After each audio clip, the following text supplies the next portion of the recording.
परम श्रद्धेय परम पूज्य सतगुरुदेव साहिब बाबा जय गुरुदेव दयाल के चरणों में शतकोटि प्रणाम हमारा है। सभी उपस्थित श्रोताओं को सादर नमन। आप सब लोगों का जीवन मंगलमय हो, कल्याणमय हो, आनंदमय हो, इसकी प्रार्थना मैं अपने सद्गुरु साहिब अविनाशी महाप्रभु से करता हूँ। बिना गुरु भक्ति के भजन नहीं और बिना भजन के मुक्ति नहीं। मुक्ति कहाँ से होगी? जब हम किसी बंधन से छूटेंगे। तो जब बंधन से छूटने के लिए अब हमें बंधन पर विचार करना है कि हमारे पास कितने प्रकार के बंधन हैं। तो पहला तो देह संबंधी ही बंधन है, जो स्थूल शरीर, लौकिक शरीर या भौतिक शरीर के रूप में जाना जाता है। इसके ही बंधन हैं। पैर के तलवे से लेकर शिखा तक बंधनों के जाल लगे हुए हैं। इसमें 6 मंजिल मकान भाव तक है। गुदा द्वार पर गणेश जी हैं, लिंग द्वार पर ब्रह्मा हैं, नाभि पर विष्णु हैं, हृदय चक्र पर शंकर जी विराजमान हैं, गले में आद्या महाशक्ति और निचले भाग में काल भगवान का डेरा है। इनको पार करना ही बड़ा कठिन है, क्योंकि जब भी हम पार होने की बात करते हैं तो विघ्न मचालो ही देव कुचाली। ये देवता हमारी यात्रा के सहयोगी नहीं, हमको गुमराह करने वाले, रिद्धि सिद्धि देकर लोभ मोह में फंसाकर सन्मार्ग से अलग करने की ही कोशिश में रहते हैं। तो पहला बंधन तो देह का ही है।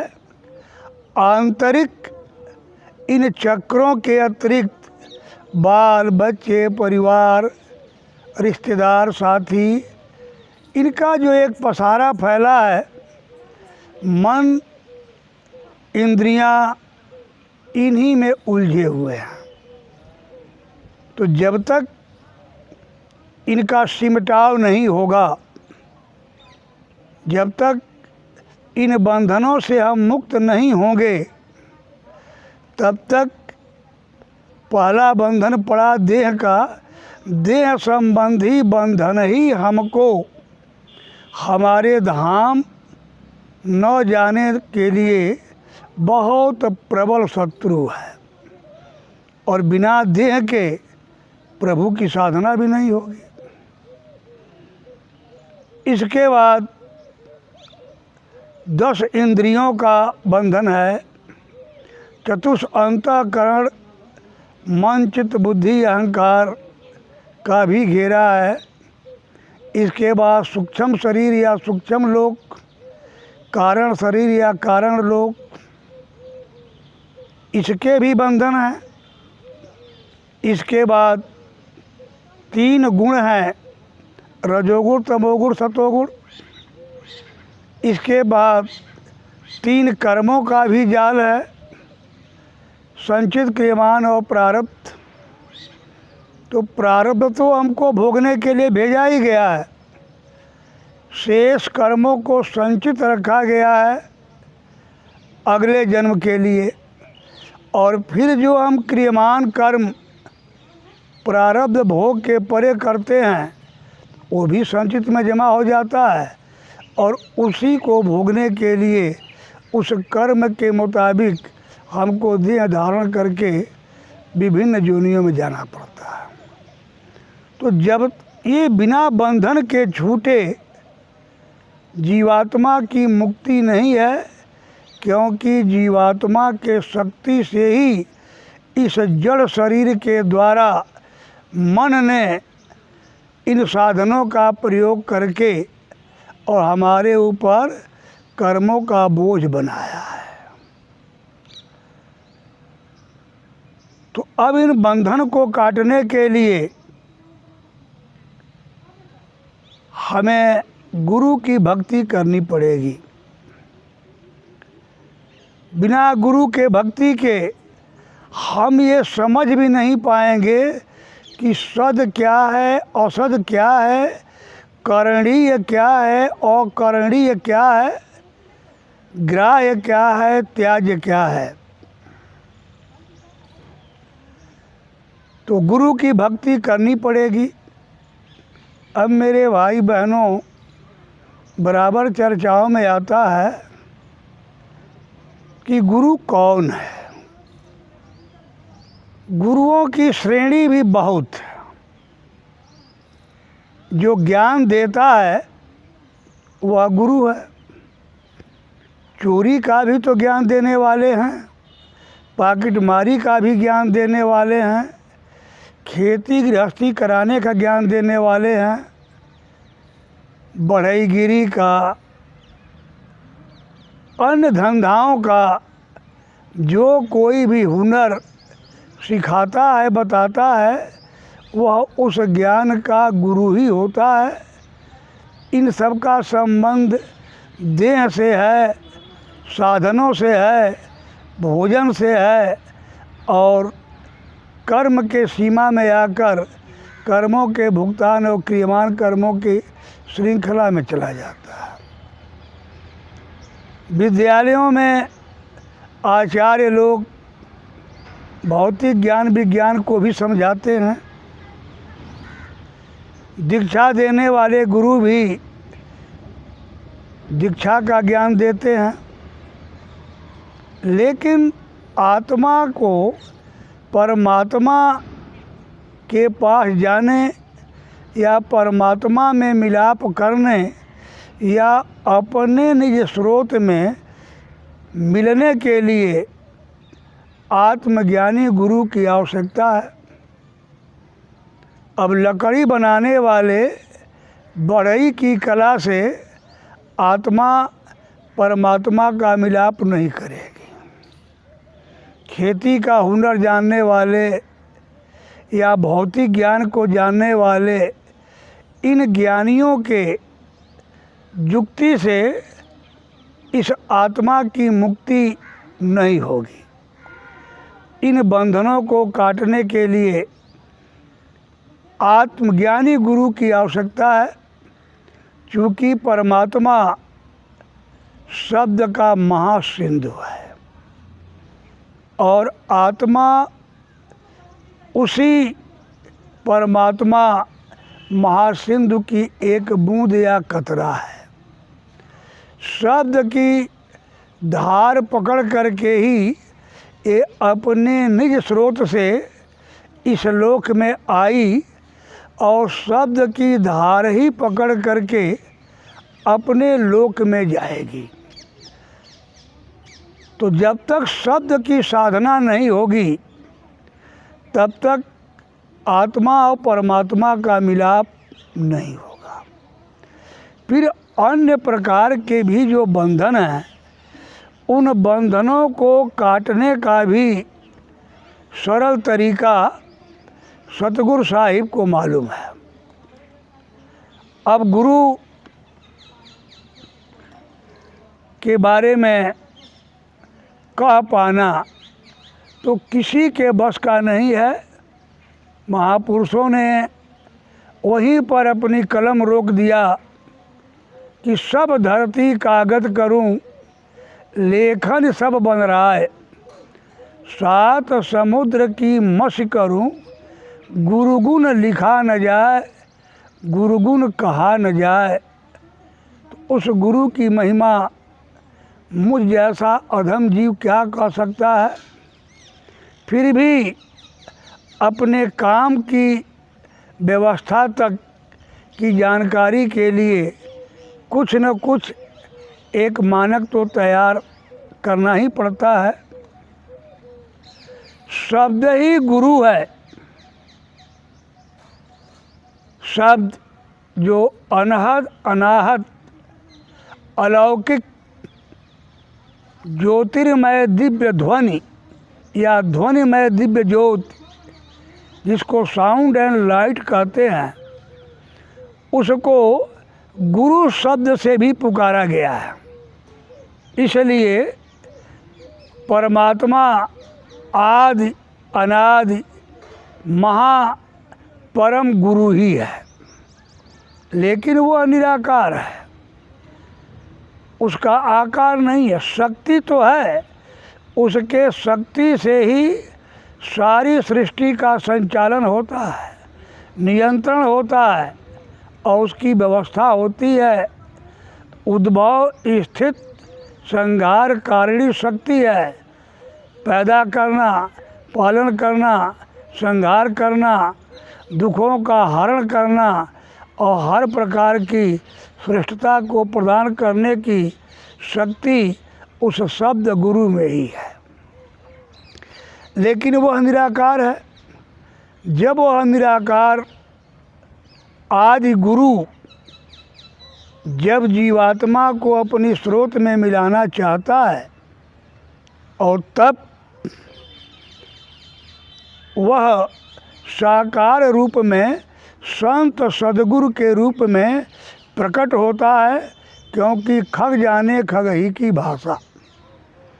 जब तक हमारी भाषा बोली का कोई ज्ञानी हमको नहीं मिलेगा तो हम चिड़ियों की बोली नहीं समझ पाते हैं, पशुओं की बोली नहीं समझ पाते हैं, कुत्तों की बोली नहीं समझ पाते हैं। हर जीवों में ध्वनि है, हम नहीं समझ पाते। अरे इंसान की ही बोली इंसान नहीं समझ पाता है।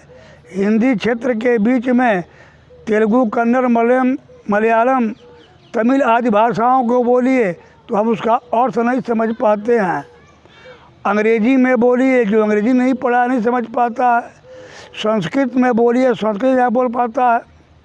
तो हम पूरे विश्व के हर लोगों की भाषा ही नहीं जानते हैं, लेकिन वह परमात्मा इतना महान व्यवस्थापक है कि जिन जिन जीवों के प्रति दया करके उसने सूची तैयार कर लिया कि इन जीवों को निज स्रोत में मिलाना है, तो ये जीव जहाँ जहाँ भी हैं उन्हीं की भाषा बोली वाले उस क्षेत्र के महान आत्माओं में अपने शब्द का प्राकट्य कर देता है और वहाँ वो उन्हीं क्षेत्रीय भाषाओं में ज्ञान देकर उन जीवों को जगाकर प्रभु से मिला देते हैं।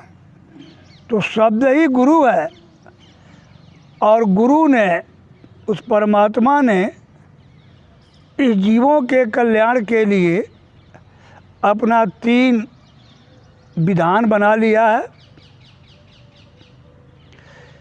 सेवक स्वामी सखासी अपी के हितु निरपधि सब विधि सेवक के।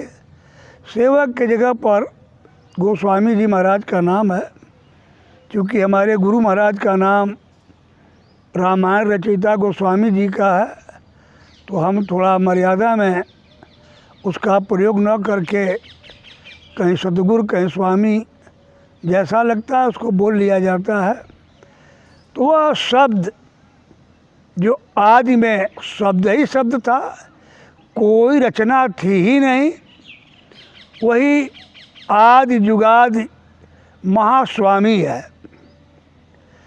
वही अपनी रचना में हर इंसान के दोनों आँखों के पीछे मध्य भाग में अपना ज्योतिर्मय ध्वनि या ध्वनिमय ज्योत शब्द और प्रकाश के रूप में विराजमान जीवात्मा की मददगार के लिए मित्र रूप में विराजमान है। वही ध्वनि साकार शरीर में प्राकट्य होकर और वह प्रभुमय हो जाता है। जब शब्द ही प्रभु है, शब्द ही स्वामी है, शब्द ही मालिक है, तो वह जहाँ होगा वही मालिक है। तो जिस शरीर में उस शब्द का प्राकट्य हो जाता है वह शरीर भी प्रभुमय हो जाती है या प्रभु ही हो जाती है।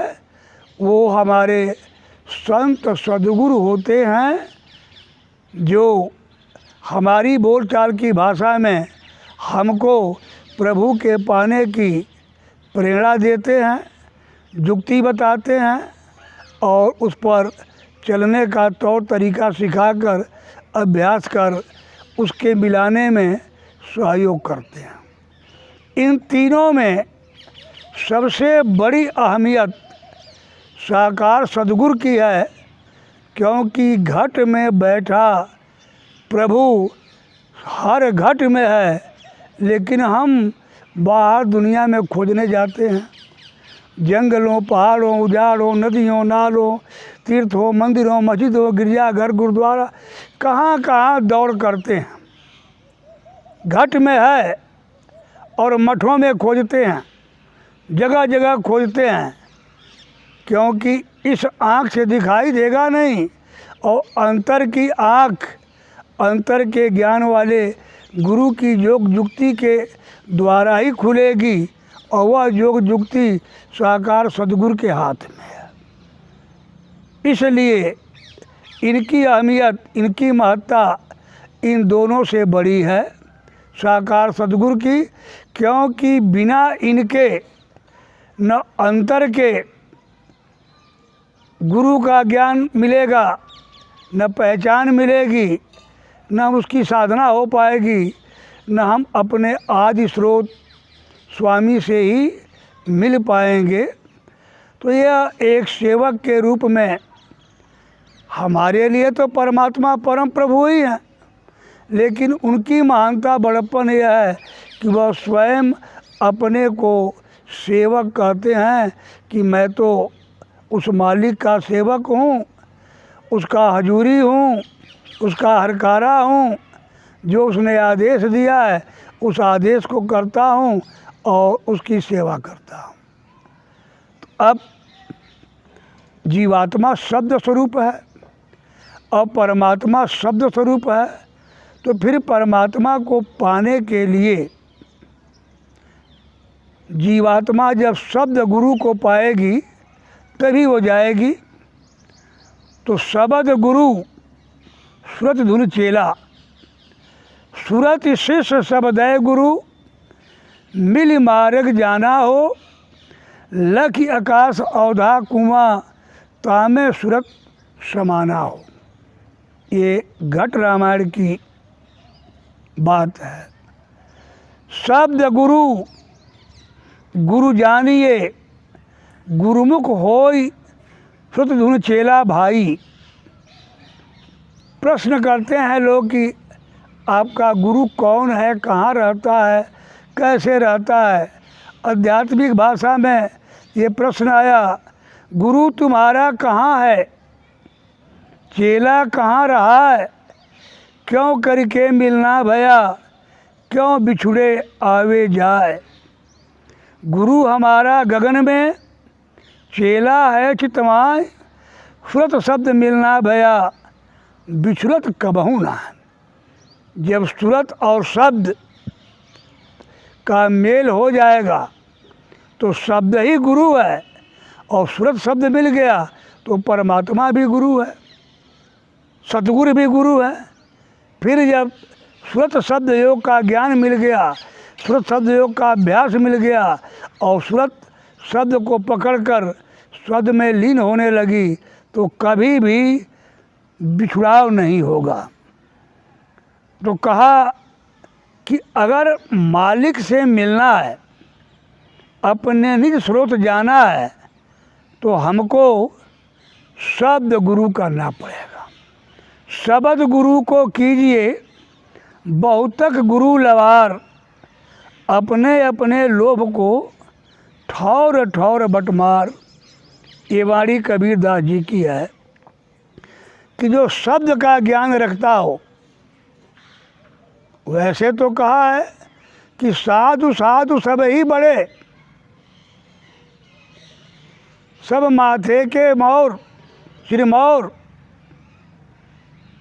सब साधु बड़े हैं, सब महान हैं, कोई हमारे लिए निंदनीय नहीं है। लेकिन शब्द पारखी विवेकी जो है, जो ज्ञान वैराग्य भक्ति के साथ शब्द की साधना कराता है, वही हमारे लिए पूजनीय है, ग्राह्य है और उसी से हमारा आत्मकल्याण होगा। शब्द की कमाई करने वाले का नाम सतगुरु है, सतगुरुदेव। इसकी असलियत का पता गुरु पद से ही लगता है। गुरु संस्कृत का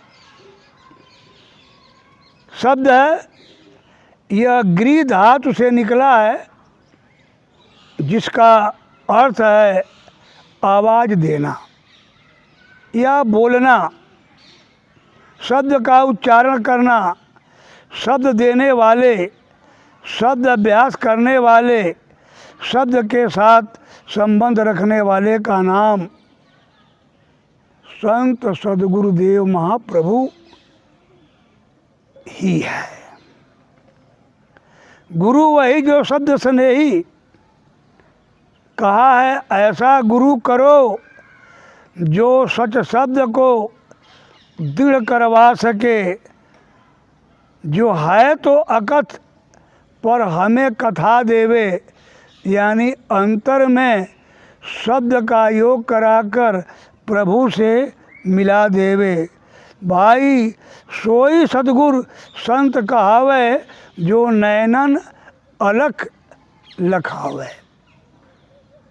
अलख को दिखाने वाला, अगम मार्ग पर पहुंचाने वाला, शब्द का योग कराकर शब्द सिंधु में मिलाकर प्रभुमय बनाने वाला, वह पारस है जो पारस से पारस ही बना देता है, प्रभुमय बना देता है, वह गुरु है। उस गुरु से ही आत्मकल्याण होगा और जब हम उसकी भक्ति करेंगे तभी मुक्ति होगी। बाहर कोटि उपाय करी, अभ्यंतर ग्रंथ न छूटे। आप अंदर में बाहर में करोड़ों उपाय कीजिए, चारों धाम दौड़िए, पूरे विश्व की परिक्रमा कीजिए, मंदिर मस्जिद गिरजा घर गुरुद्वारा दौड़ते रहिए, नदी नालों पहाड़ों उजाड़ों पर सब जगह कितना भी दौड़ लगाएंगे, कथा वार्ता यज्ञ भंडारे आदि जो कुछ भी करते रहेंगे, इनसे पाप और पुण्य दो प्रकार के कर्म बनेंगे। सद असद दो प्रकार के कर्म बनेंगे और दोनों को ही हमको आपको भोगना है। चाहे सद या पुण्य कर्म करके हम सोने का बेड़ी बना लें, चाहे असद या पाप करके हम लोहे की बेड़ी बना लें। बेड़ी तो बेड़ी है, बंधन तो बंधन है, इसे जीवात्मा कभी नहीं छूटेगी। इन्हीं कर्मों को भोगने के लिए वो बार बार विभिन्न योनियों में उतरती रहती है। तो इसलिए हमको शब्द की साधना करनी है, क्योंकि जीवात्मा हमारी शब्द की डोर पकड़ करके ही शब्द का नाम, शब्द का जहाज, शब्द का साधन जो भी कहिए वह शब्द के जरिए ही उतारी गई है, तो उसी के जरिए जाएगी, क्योंकि उस मालिक के पास शब्द के अलावा और कोई भी साधन पहुंचाने वाला नहीं है। दुनिया के सारे पवित्र कर्म, जो भी क्रियाकलाप या कर्म कांड है, ये पाप पुण्य को पैदा करने वाले हैं, लेकिन शब्द ही एक ऐसा है जो पाप और पुण्य दोनों को भस्म करके शून्य कर देता है। जब जीवात्मा शून्य हो जाएगी, सभी बंधनों से मुक्त हो जाएगी, शब्द को पकड़ लेगी, सीधे अपने घर चली जाएगी। इसको न यज्ञ की ज़रूरत है, न किसी कर्म कांड की ज़रूरत है, न तीर्थों के भ्रमण की ज़रूरत है, न कथा भागवत सुनने सुनाने की ज़रूरत है। बस ये अपने प्लेटफार्म पर पहुंच जाए और शब्द की डोर पकड़कर चल देगी। इसके लिए किसी योग यज्ञ तप दान व्रत की आवश्यकता ही नहीं है। अब ये कैसे बनेगा? जब तक हमारा गुरु के प्रति अनुराग नहीं जगेगा, प्रेम नहीं जगेगा, भाव नहीं जगेगा पहुँचने के लिए, तब तक हम इस क्रिया को करेंगे ही नहीं। आज भी विश्व के अधिकांश लोग हैं जो श्रुत शब्द योग के बारे में जानते ही नहीं हैं, कुछ जानते हैं तो मानते ही नहीं हैं, और कुछ उस पर जानबूझ के चलते ही नहीं हैं। इसलिए छुटकारा मुश्किल हो गया। तो सुरत की साधना जब शब्द पर होगी तो वही भजन है। सूरत के कान से, सूरत के घाट पर अंदर में प्रभु के दरगाह से, धुरधाम से जो अलौकिक अनहद नाद दिव्य ध्वनि आ रही है, उसी का अभ्यास भजन है। भजन ये भज धातु से बना है, जिस पर प्रातिपदिक क्रिया संस्कृत के नियमों से करने के बाद जब अर्थ निकलता है तो भजन दो काम करता है। एक तो हमको बंधन से मुक्त कराता है, और दूसरे प्रभु में शब्द में मिलाकर प्रभु के पास पहुंचाता है। दो अक्षर का भेद बतावे, सोई सतगुरु पूरा कहावे, एक छुड़ावे एक लखावे, तब जीव निज घर बासा पावे। दो अक्षर क्या है? परमात्मा भी अक्षर है, जिसका कभी नाश नहीं होता, वह महा अविनाशी शक्ति है, और उसकी आत्मा भी अविनाशी है। न कभी आत्मा का विनाश होता है, न परमात्मा का विनाश होता है। तो जो आत्मा और परमात्मा का भेद बतावे और आत्मा के द्वारा परमात्मा की भक्ति करावे, शब्द को सुनावे, अभ्यास करावे, वही सच्चा सद्गुरु है।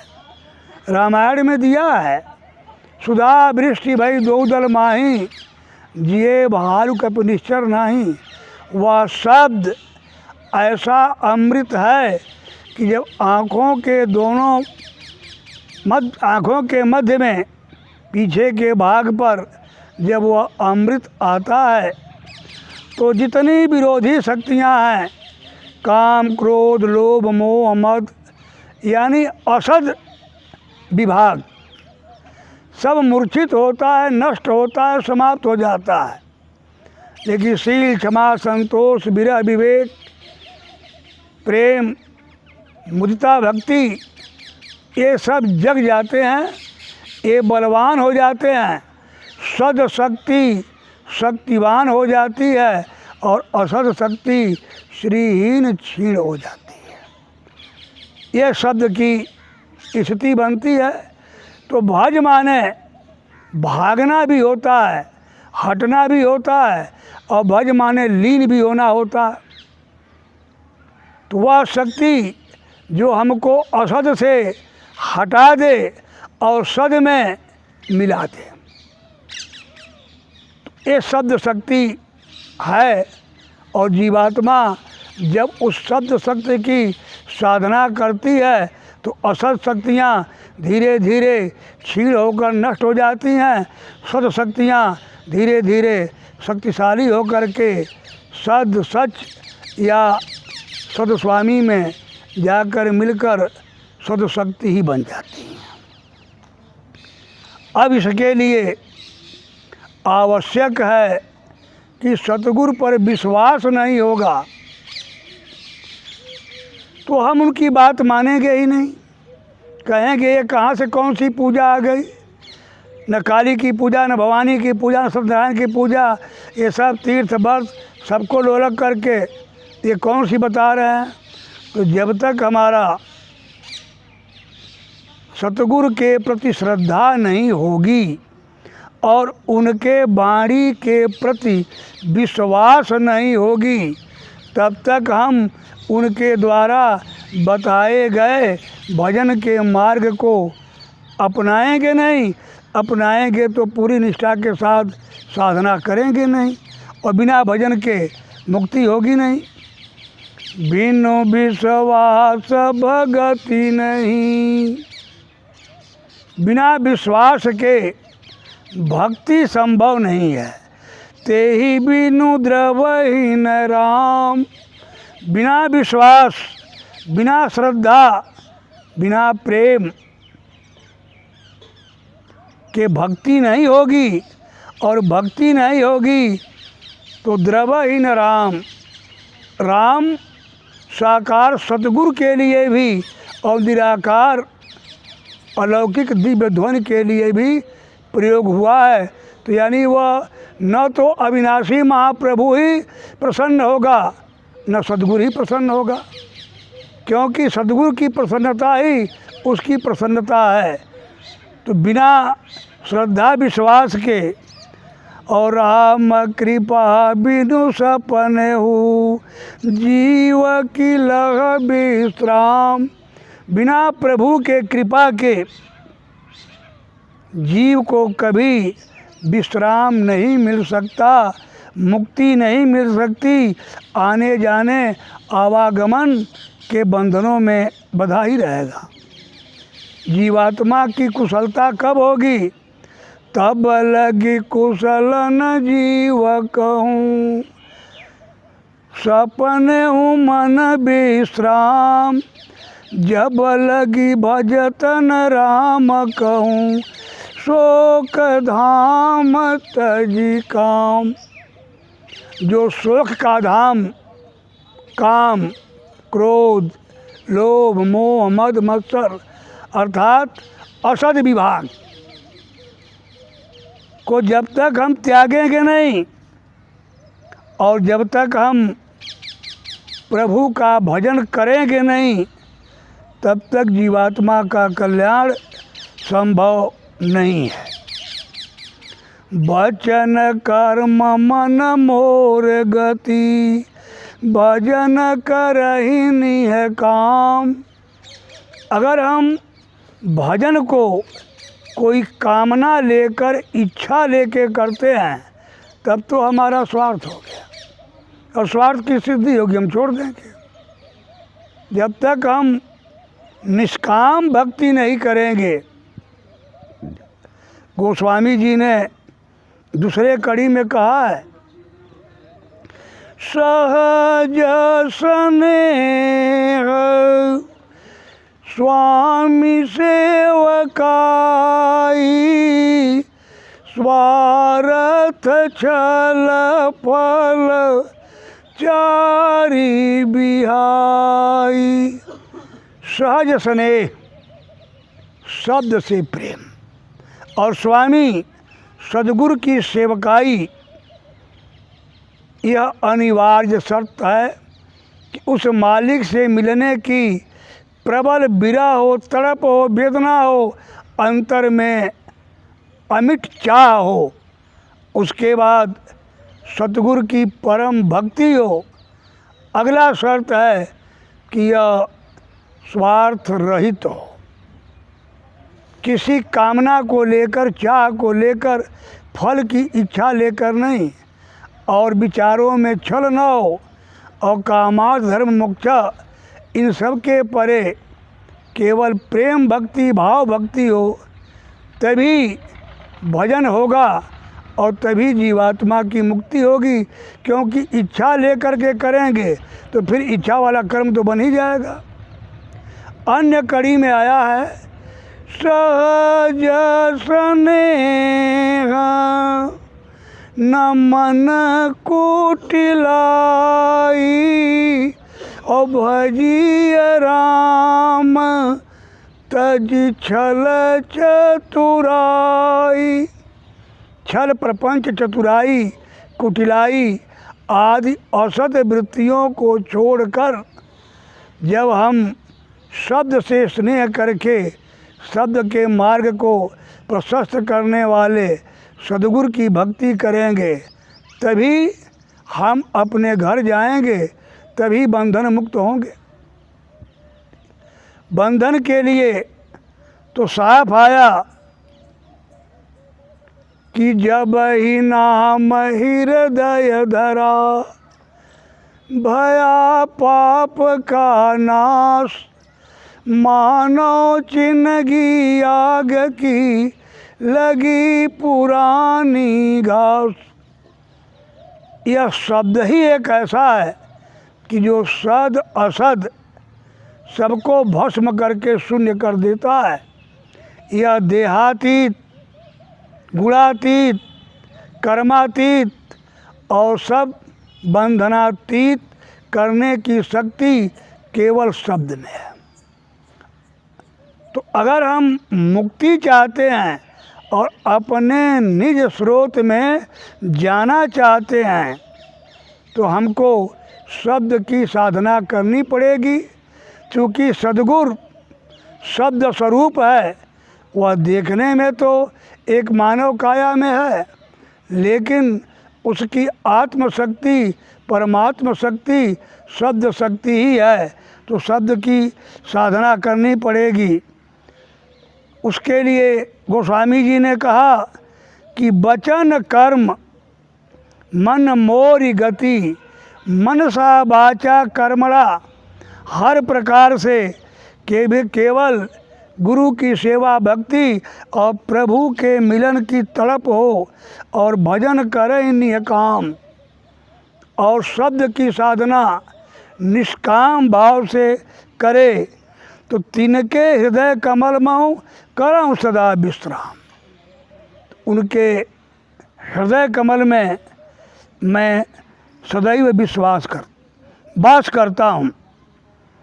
लोग कहते हैं कि कलयुग में भजन हो ही नहीं सकता, मुक्ति हो ही नहीं सकती। सतयुग में 1,00,000 वर्ष की उम्र थी, त्रेता में 10,000 वर्ष की थी, द्वापर में 1,000 वर्ष की थी, उसमें नहीं हुआ तो इस 100 वर्ष की उम्र, और इसमें भी कितने बड़भागी पुरुष हैं जो 100 तक पहुंच रहे हैं। 70 से लेकर 90 के बीच में ही अधिकांश संख्या चली जा रही है। तो इसमें क्या होगा। लेकिन सतगुरु साहिब गोस्वामी जी कहते हैं, कलयुग सम नहीं आन जुग, जो नर कर विश्वास। सारी बातें हैं कौनो सिद्धि कि बिनु विश्वासा, बिनु हरि भजन कि हो भय नाशा। बिना हरि के भजन के भाव का भय, भाव का बंधन, जीवात्मा के बंधन का छुटकारा नहीं होगा, और बिना विश्वास के कोई भक्ति नहीं होगी, श्रद्धा नहीं पैदा होगा। तो कलयुग में केवल सतगुरु साहिब के प्रति श्रद्धा, भक्ति, विश्वास का भाव जम जाए तो गाय राम गुण गण विमल, भावतर बिना ही प्रयास। प्रभु के गुणगान को गाकर बिना प्रयास ही जीव चला जाएगा, क्योंकि अन्य युगों में इस नाम की साधना नहीं थी। अन्य युगों की साधना अलग थी। उन युगों के साधना से कलयुग में जीवात्मा का कल्याण नहीं होगा।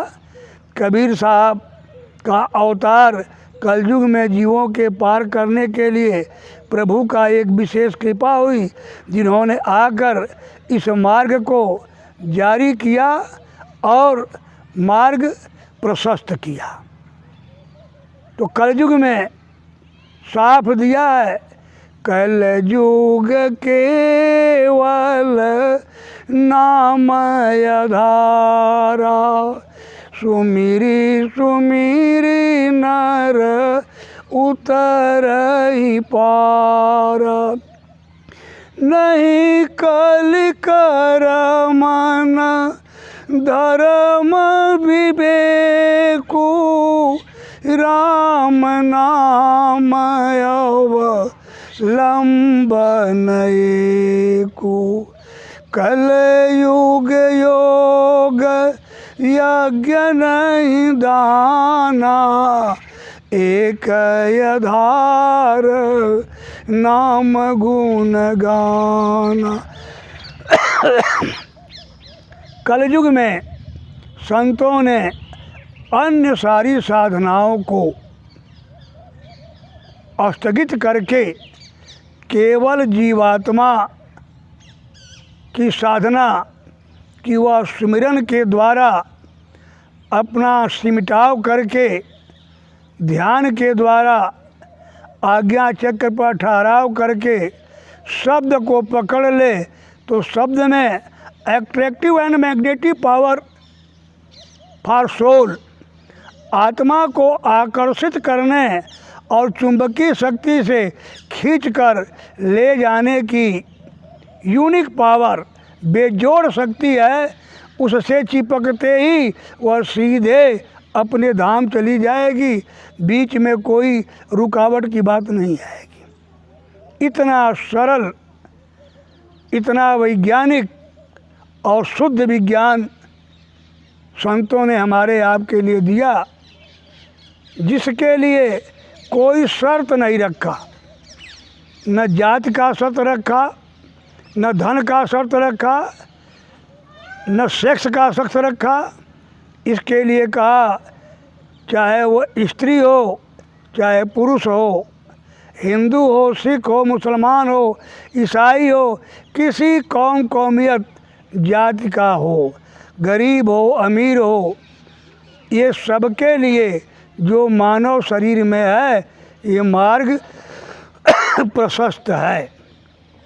बस शर्त यह है कि प्रभु को पाना है और प्रभु के घर जाना है, तो आप नाम का दीक्षा नाम के ज्ञानी अभ्यासी सिद्ध महापुरुष से ले लीजिए, क्योंकि साँचे शब्द सची पत सोई, बिन नाव मुकुट पावे न कोई। बिना नाम के मुक्ति कोई नहीं पा सकता है, यह गारंटी की बात। और बिन सतगुरु को नाम न पावे, प्रभु ऐसी बढ़त बनाई है।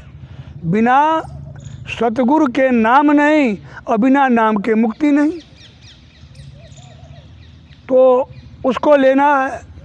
फिर सतगुरु जब नाम देते हैं तो वह निःशुल्क कोई भी संत सतगुरु नाम के बदले आपसे दाम नहीं मांगता। ये उनकी कितनी उदारता और दयालुता है। लेकिन उनका शर्त क्या है कि अगर प्रभु को पाना है, अपने घर जाना है, तो वह कहते हैं कि सत्य वचन हो न साबीना,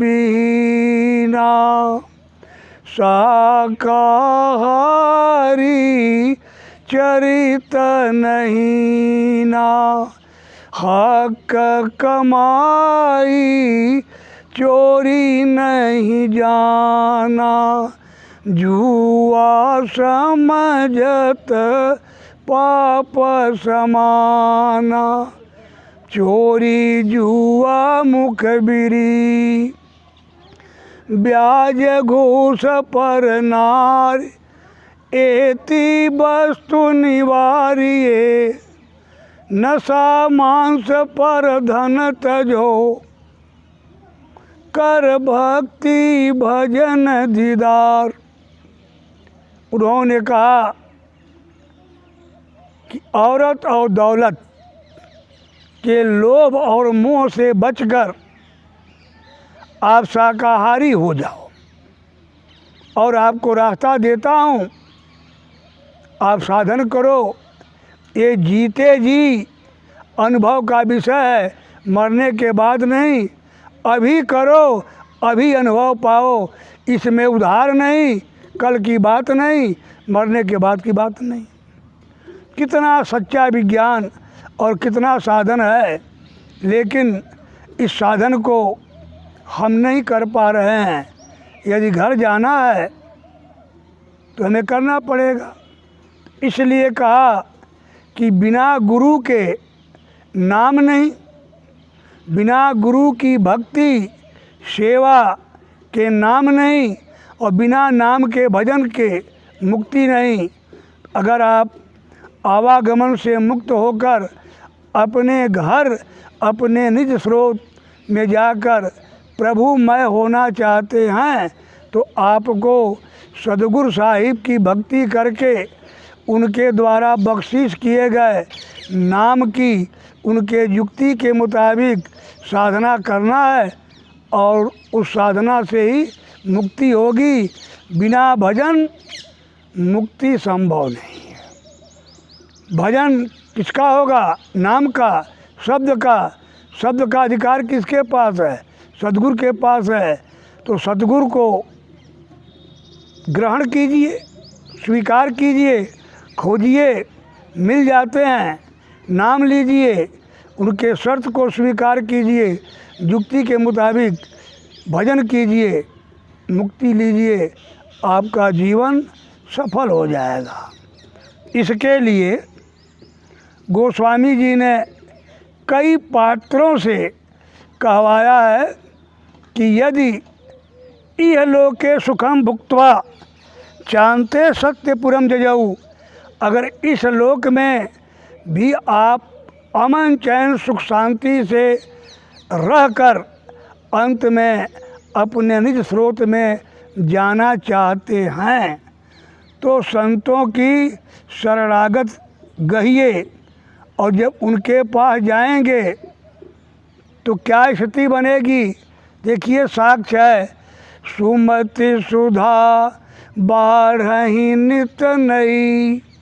जब सत्संग में जाएंगे, सद्गुरु के शरण में जाएंगे, तो हमारे अंदर सुमति बढ़ेगी, सुरत शब्द साधना के योग करने की भक्ति जगेगी, भाव जगेगी, सद्बुद्धि आएगी, सद्विचार आएगा, सद्विवेक आएगा, और विषय आस दुर्बलता गई, और संसारी चाह अपने आप समाप्त हो जाएगी। विमल ज्ञान जल जब सो नहाई, और तब राम भगति उर चाई। सत्संग जल जो कोई पावे, तो मैल आई सब कट जावे। जब वह सत्संग का विमल ज्ञान का जल से वो स्नान करेगा, अर्थात सद्गुरु साहिब के सत्संग को सुनेगा, ग्रहण करेगा, तब उसके हृदय में प्रभु के प्रति भक्ति आएगी, रहेगी। जब भक्ति होगी, चाह होगी, पाने की लालसा होगी, तो भजन करने लगेगा। शिव अज सुख सन कादिक नारद, जे मुनि ब्रह्म विचार विशारद सब कर मत खग नायक एहा करिय राम पद पंकज नेहा। शिव, ब्रह्मा, विष्णु, सुखदेव, सनक सनत कुमार, नारद आदि जो भी ऋषिवर्य मुनिवर्य ज्ञानवर्य ब्रह्म विचार के महाज्ञानी हैं, काकभुसुंडी महात्मा जी गरुड़ जी से कहते हैं कि सबका एक ही मत, एक ही निर्णय है कि राम के पद पंकज की प्रति नेह। राम क्या है? मैंने बताया कि रमनते इति राम, जो सब में रमण करता है, यानी शब्द, वह अविनाशी शब्द को राम कहा गया। और जब वही मानव शरीर में प्रकट हो गया तो वही सद्गुरु स्वरूप हो गया। तो यानी अंतर में उस अलौकिक दिव्य ध्वनि के प्रति और उसको बताने वाले सतगुरु के प्रति प्रेम करने पर ही वह प्रभु मिलेगा। श्रुति पुराण सब ग्रंथ कहाई और रघुपति भगति बिना सुख नाई।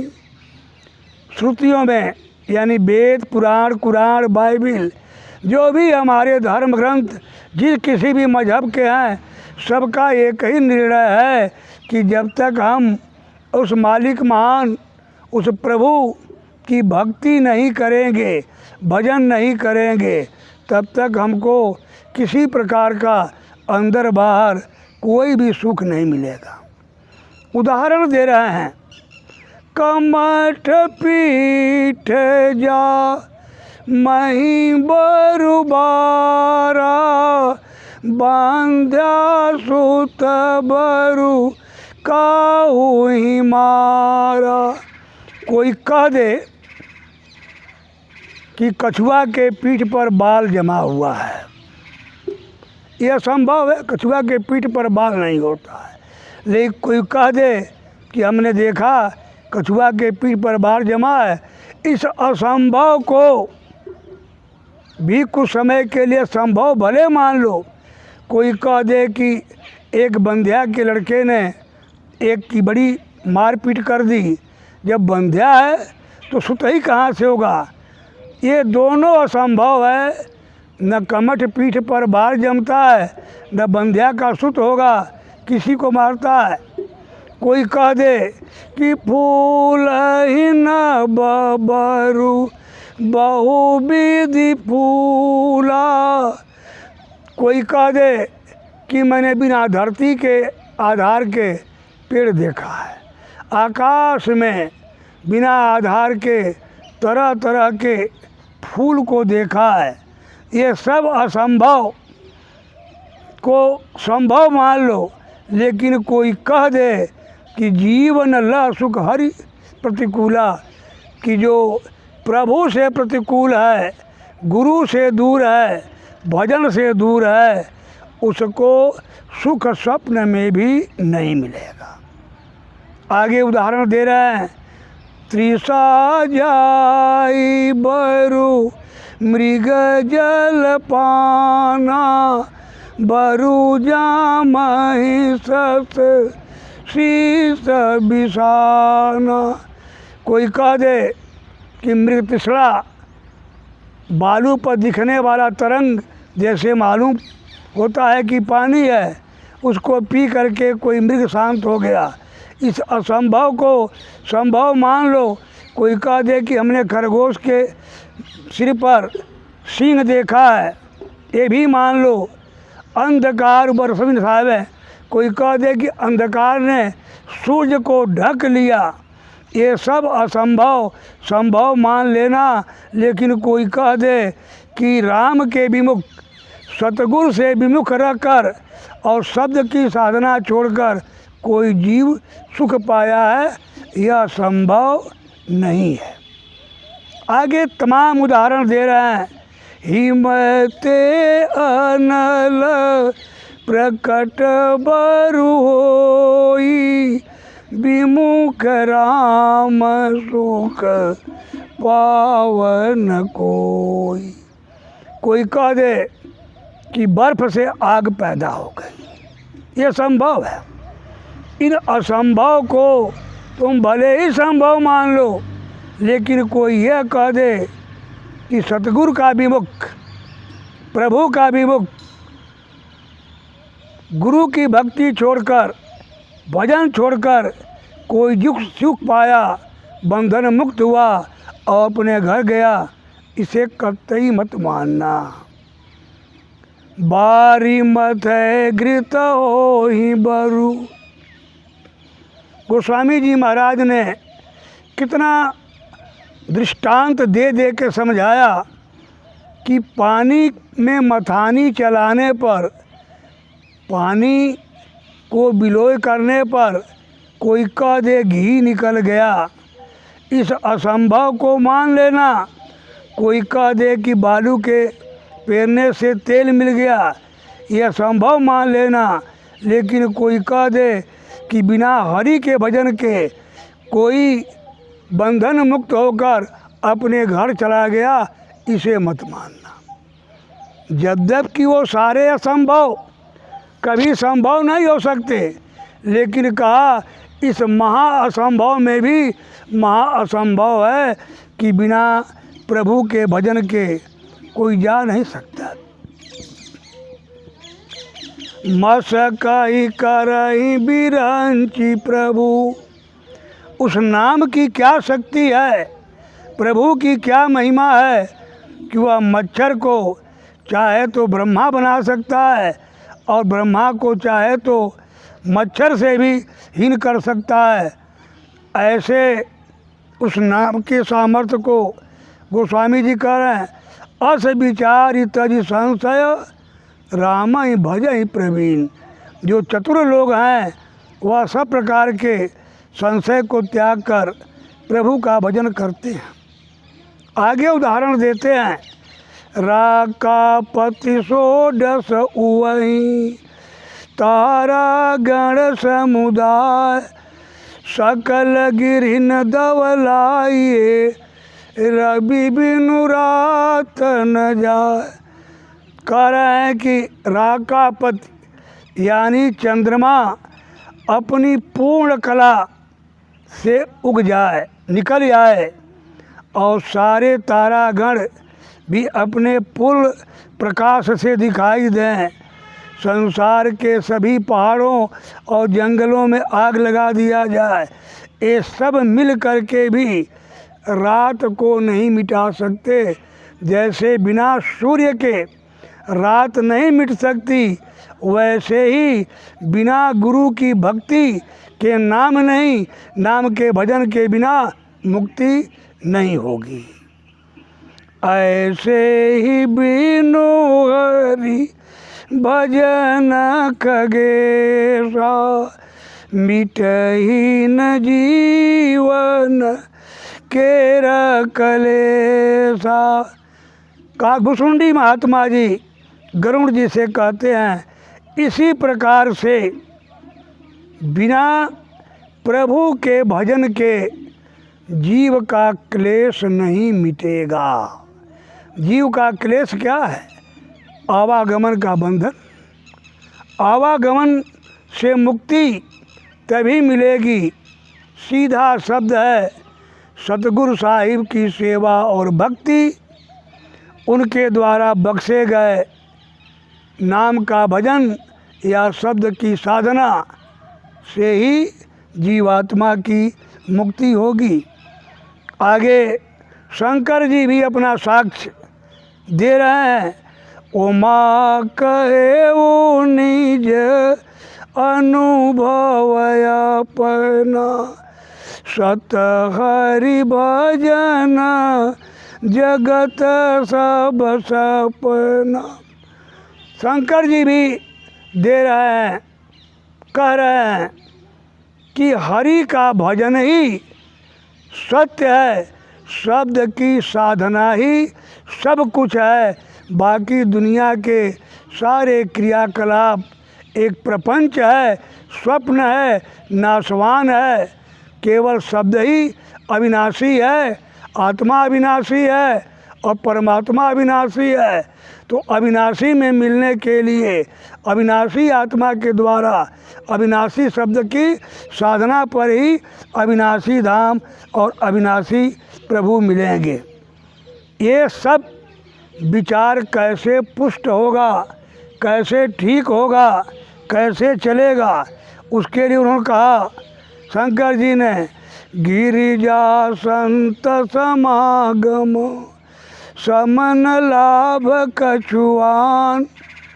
संत समागम, संतों का सानिध्य, सत्संग और उनके उपदेश के अनुसार आचरण से बढ़ कर के इस दुनिया में कुछ भी लाभ नहीं है। क्योंकि संत मिलेंगे तो सद असद की विवेकनी बुद्धि, विवेक करने वाली बुद्धि देंगे। क्या ग्राह्य है, क्या त्याज्य है, क्या करणीय है, क्या अकरणीय है, फिर करणीय कैसे किया जाए, ये सब युक्ति देकर, नाम का भेद देकर, वह केवल बाहर ही नहीं अंदर में भी काल ने, माया ने जो प्रपंच फैलाकर जीवों को बहकाने, यहाँ वहाँ करने की युक्ति बनाया है, सब का निवारण करके ले जाते हैं। अगर संत सद्गुरु अंदर में और बाहर संभाल न करें तो कोई भी जीव शिव नहीं हो सकता। अपने बूते कोई भी जीव न भक्ति कर सकता है, न भजन कर सकता है, न प्रभु से मिलाप कर सकता है। बिनु हरि कृपा न हो ही सो, गावही वेद पुराण। वेद और पुराण भी कहता है कि बिना हरि कृपा के सद्गुरु नहीं मिलेंगे और बिना सद्गुरु कृपा के नाम का भेद नहीं मिलेगा और बिना नाम के, भजन के, साधना के जीव की मुक्ति नहीं होगी। इसलिए अगर आवागमन से मुक्त होना चाहते हैं, अपने निज स्रोत में मिलना चाहते हैं और प्रभुमय होना चाहते हैं, तो मेरे भाई बहनों, मुझे आशीर्वाद दो कि मैं भी गुरु भक्ति करूं और आप भी करो और गुरु के द्वारा बताए गए मार्ग पर चल करके हम लोग नाम की साधना करके और जीवात्मा को सदा के लिए आवागमन से मुक्त करके निज स्रोत में पहुंचा दें। आज इन्हीं शब्दों के साथ मैं अपनी वाणी पर विराम दे रहा हूँ। आपसे त्रुटियों के लिए क्षमा मांगता हूँ। सुझाव आपका मैं आशीर्वाद और प्रेम मान के स्वीकार करूँगा। इन्हीं शब्दों के साथ मैं अपने सद्गुरु साहिब बाबा जय गुरुदेव को पुनः प्रणाम करता हूँ। आप सबको प्रणाम करता हूँ।